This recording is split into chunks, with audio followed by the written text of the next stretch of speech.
Assalamualaikum warahmatullahi wabarakatuh.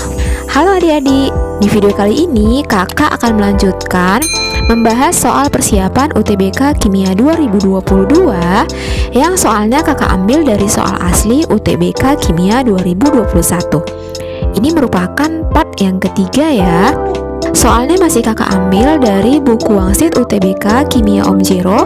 Kalau adik-adik mau beli, linknya ada di deskripsi ya. Oke, langsung aja siapkan alat tulis dan catatannya supaya kita bisa kerjakan sama-sama. Kita mulai dari soal nomor 1 mengenai termokimia. Perhatikan diagram entalpi di atas. Nilai perubahan entalpi pembentukan standar padatan CSF adalah, kalau dikatakan entalpi pembentukan standar itu artinya pembentukan unsur-unsur menjadi senyawanya.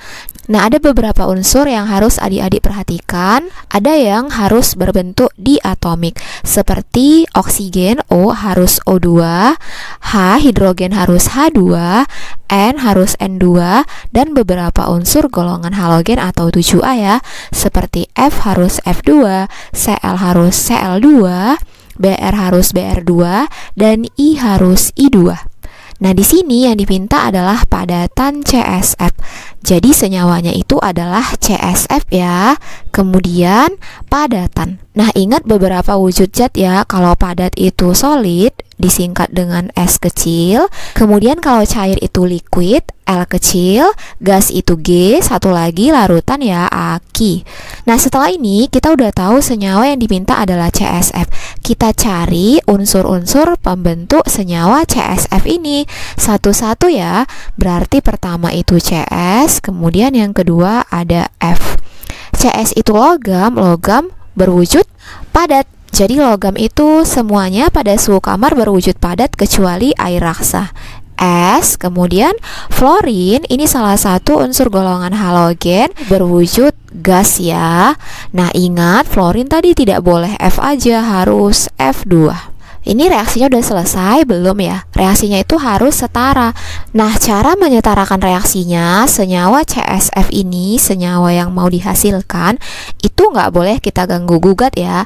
Di sini koefisiennya harus 1. Nah, di sini CS di kiri 1, di kanan 1 udah pas. Kemudian F-nya di kiri 2, di kanan 1. Ini kan nggak boleh kita ganggu tadi. Jadi F ini supaya 1 dikali dengan setengah ya, setengah F2.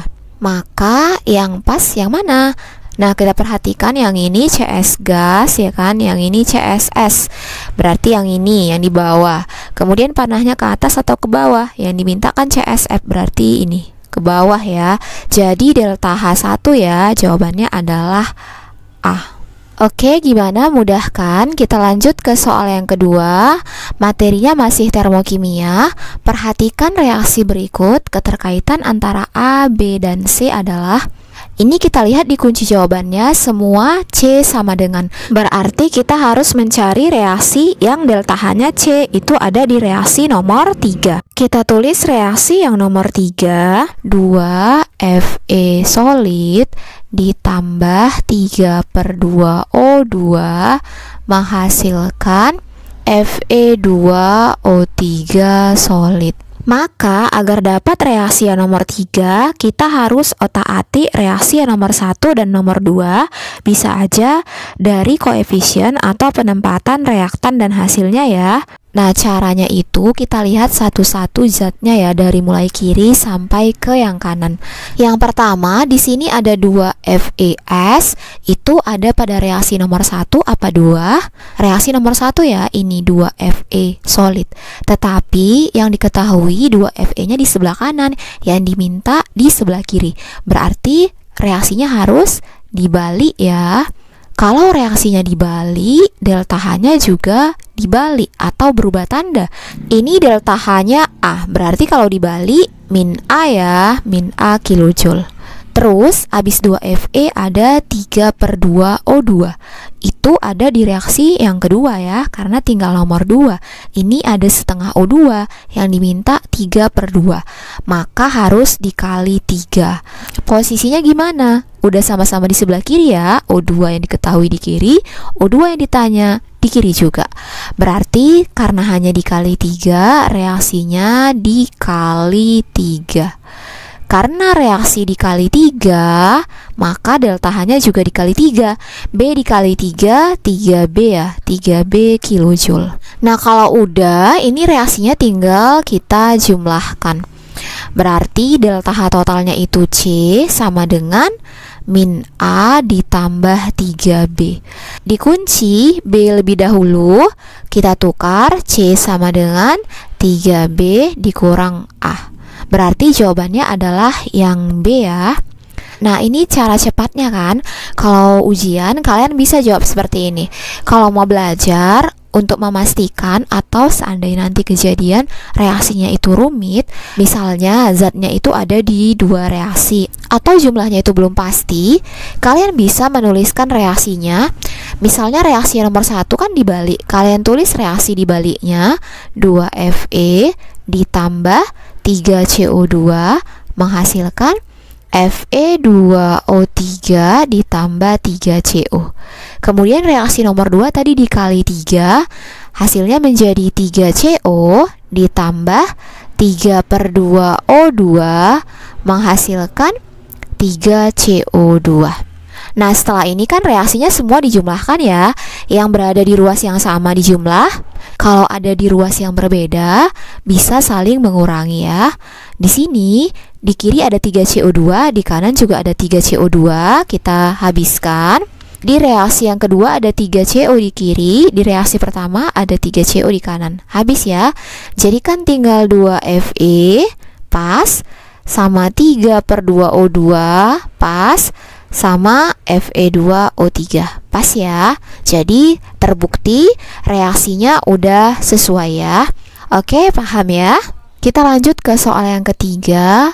Materinya mengenai laju reaksi. Reaksi 2A tambah B menghasilkan A2B memiliki hukum laju reaksi R 0,5 M pangkat min 2 S pangkat min 1 konsentrasi A kuadrat dikali konsentrasi B.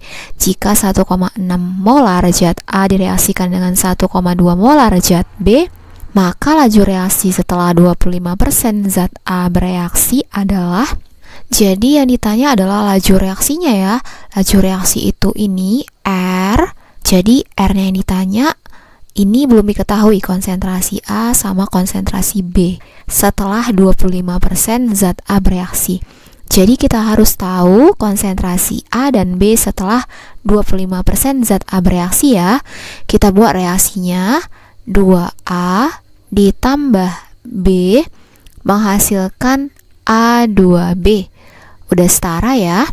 Kemudian kita lihat lagi apa yang diketahui. Jika 1,6 M zat A-nya 1,6 M direaksikan dengan 1,2 M zat B, B-nya 1,2 M, A2B-nya belum ada ya. Berarti ini mula-mula. Kemudian setelah 25% zat A bereaksi, berarti ada mula-mula bereaksi, terus sisa ya. Kita cari dulu berapa 25% zat A itu yang bereaksi. Maka 25% itu 25/100 dikali zat A yang mula-mula 1,6 kan. Ini 25 sama 100 sama-sama bagi 25 1/4. Terus 1,6 sama 4 ini 0,4 ya. Berarti yang bereaksi itu 0,4 M. Nah, setelah dapat A-nya, bisa kita cari B yang bereaksinya. Caranya dengan menggunakan perbandingan koefisien ya. Koefisien yang ditanya per koefisien yang diketahui dikali konsentrasi yang diketahui. Konsentrasi yang diketahui ini yang 0,4 M, yang 25% zat A bereaksi tadi. Koefisien yang ditanya itu 1, koefisien yang diketahui yang A itu 2, 1/2 dikali konsentrasi yang diketahui 0,4 ya. 0,4 bagi 2 itu sama dengan 0,2 M. Kalau mau cari yang A2B konsentrasinya, lihat aja koefisiennya juga 1, berarti sama dengan yang B ya, 0,2 M. Atau 1/2 kali 0,4 sama 0,2 M. Nah, setelah dapat yang bereaksi, kita harus mencari yang sisanya agar bisa kita masukkan ke hukum laju reaksi ini ya. Jadi dapatlah nilai R-nya. Nah, untuk reaksi ini minus, kemudian untuk hasil itu plus. 1,6 dikurang 0,4 itu 1,2 M. B-nya 1,2 dikurang 0,2, 1 M ya. A2B-nya 0,2 M. Jadi udah dapat konsentrasi A dan B-nya, tinggal kita masukkan ke hukum laju reaksinya. Maka R-nya itu sama dengan 0,5. Ini satuan dari K-nya ya. Ini tetapan laju reaksinya. Dikali konsentrasi A kuadrat dikali konsentrasi B. Sama dengan 0,5 dikali konsentrasi A ini 1,2 kuadrat dikali konsentrasi B 1. Oke, sama dengan 0,5 dikali 1,2 kuadrat itu 12 kuadrat 144. Berarti kalau 1,2 1,44 ya. 0,5 itu kan setengah dari 1,44. 14 bagi 2 70-an, 72 ya. 4 bagi 2 2. Berarti yang A jawabannya ya. R-nya sama dengan 0,72 molar sekon min 1. Jawabannya adalah A. Oke, paham ya? Kita lanjut ke soal yang keempatnya. Materinya sama, masih laju reaksi. Reaksi berorde 1 berikut berlangsung menurut persamaan 2NO2Cl menghasilkan 2NO2 ditambah Cl2. Pada 45 derajat Celcius, konsentrasi awal NO2Cl adalah 1,2 kali 10 pangkat min 2 mol L-1, dan laju awalnya 4,8 kali 10 pangkat min 4 mol L-1 S-1. Pada temperatur yang sama, laju awal reaksi tersebut pada konsentrasi NO2Cl sama dengan 3,6 kali 10 pangkat min 2 mol L-1 adalah, jadi ini kan reaksinya berorde 1 ya, reaksi berorde 1.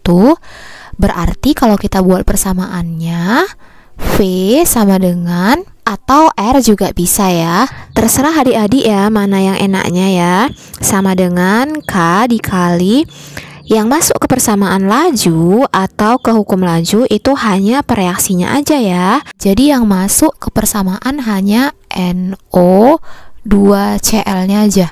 Karena dia berorde 1 berarti pangkat 1, tidak perlu ditulis.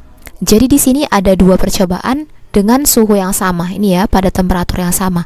Berarti kita buat V1 sama dengan K dikali konsentrasi NO2Cl. Ini yang pertama, kita bandingkan aja dengan V2-nya per K dikali konsentrasi NO2Cl yang percobaan keduanya. Kita masukkan datanya, V yang pertama, jadi ini kita anggap data yang pertama 1,2 sama 4,8. V1 berarti 4,8 ya, kali 10 pangkat min 4 dibagi dengan V2. Berarti ini yang ditanya ya, V2 sama dengan, nah K ini kan konstanta atau ketetapan. Pada suhu yang sama berarti K-nya bisa kita coret ya. Terus konsentrasi NO2Cl yang pertama ini ya 1,2 dikali 10 pangkat min 2 per konsentrasi NO2Cl yang kedua, atau yang jadi pertanyaan ini 3,6 kali 10 pangkat min 2. Ini bisa kita coret ya, min 2 atas, min 2 bawah. 1,2 sama 3,6 ya, sama-sama bagi 1,2, 1 yang di bawah 3. Maka V2 nya itu tinggal 4,8 dikali 3. 3 kali 8 24, 2, 3 kali 4 12, tambah 2 14. Komanya 1, 14,4 dikali 10 pangkat min 4. Nah, di sini pilihannya yang 14,4. Oh, itu D ya, diubah jadi pangkat min 3. V2 sama dengan 1,44 kali 10 pangkat min 3. Jawabnya D. Oke, gampang ya. Ada cara yang kedua, yaitu kalian cari dulu nilai K-nya ini di persamaan yang atas ini. Cari nilai K-nya, kemudian masukkan untuk yang konsentrasi NO2Cl yang 3,6 kali 10 pangkat min 2. Nanti hasilnya sama aja ya. Kalau seperti ini kan kita bisa langsung coret harga K-nya tanpa perlu mencari. Jadi lebih cepat cara yang seperti ini. Oke, semoga paham ya. Sekian dulu videonya. Semoga bermanfaat. Sampai ketemu di soal-soal UTBK berikutnya. Assalamualaikum warahmatullahi wabarakatuh.